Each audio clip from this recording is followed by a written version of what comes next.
हिजोसम्म नेपालको 1 इन्च भूमि पनि नछड्ने कुरा गर्नेहरू आज आफ्नै नेताको बचाउ गर्न नेपालले भारतको भूमि मिचेको प्रमाण खोजेर हिँडिराखेको छन्। यो भन्दा दुःखद केही हुन्छ जस्तो लाग्दैन। प्रधानमन्त्रीज्यूले हिजो व्यक्त गर्नुभएको अभिव्यक्ति कूटनीतिक, कानुनी र राष्ट्रिय सुरक्षाको दृष्टिले अत्यन्त गम्भीर विषय बनेको छ। प्रधानमन्त्री भनेको व्यक्ति होइनन्, संस्था हुन् र हाम्रो राजकीय संस्थाबाट आएको ज्यादै फितलो भाष्यले राष्ट्रिय सङ्कट उत्पन्न गर्ने जोखिम बढेको छ। यसलाई भइहाल्यो, सामान्य विषय हो, उहाँको आशय अर्कै हो भनेर टार्न मिल्ने खालको विषय होइन।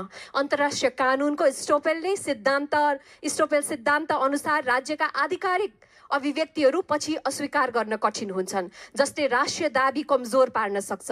यस्ता संवेदनशील विषयमा सार्वजनिक पदाधिकारीले अत्यन्त सावधानी, जिम्मेवारी बोध र कूटनीतिक परिपक्वता सहित भाषा प्रयोग गर्नुपर्ने अनिवार्य हुन्छ, किनभने यसले देशको अन्तर्राष्ट्रिय छवि र हितलाई हानि गर्न सक्छ। आजभोलि केही मानिसहरू आफ्ना नेताले जे भन्यो त्यसलाई सही साबित गर्न देशकै विरुद्ध प्रमाण खोज्न दौडिरहेको छन्।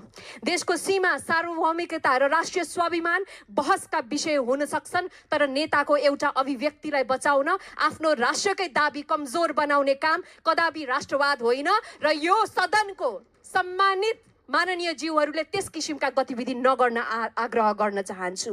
नेता पूजा गर्ने, व्यक्ति पूजा गर्ने यति खतरनाक हुन्छ कि एक दिन मानिसले आफ्नो नेताको बचाउ गर्दै आफ्नो देशको पक्ष छोडेको यहाँहरूलाई स्मरण पनि रहँदैन। त्यसैले मैले सम्पूर्ण सदनलाई भन्न चाहे र यसमा अर्को कुरा राख्न चाहन्छु। सम्मानित सदनमा यस सभाभित्रका अभिव्यक्तिहरूलाई टेक्निकल रूपमा सच्याउन वा पुनः व्याख्या गर्न त सकिएला, तर मेरो गम्भीर चिन्ता छ। मेरो चिन्ता इन्टरनेसनल मेन स्ट्रिमिङ र विश्वव्यापी मिडियामा गइसकेको मेसेजप्रति पनि हो।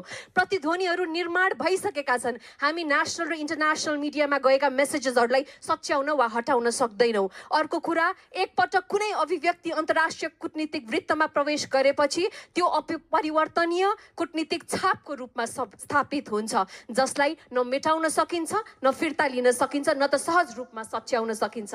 र अन्त्यमा त्रुटि भएको छ। सम्मानीय सभामुख महोदय, हामी सबै सिक्दैछौँ, सिक्ने क्रममा छौँ। प्रधानमन्त्रीज्यू पनि नयाँ हुनुहुन्छ। हामीले आफ्ना त्रुटिहरू यो सिकाइ र भोगाइको क्रममा सच्याउनु पर्ने हुन्छ। र अर्को कुरा म यहाँलाई निवेदन गर्न चाहन्छु, आज फेरि तपाईँले पेलेर सदन चलाउनु भन्दा पनि सबै दलका शीर्ष नेताहरूलाई डाकेर, विधायकहरूलाई डाकेर एउटा छलफल राख्नु।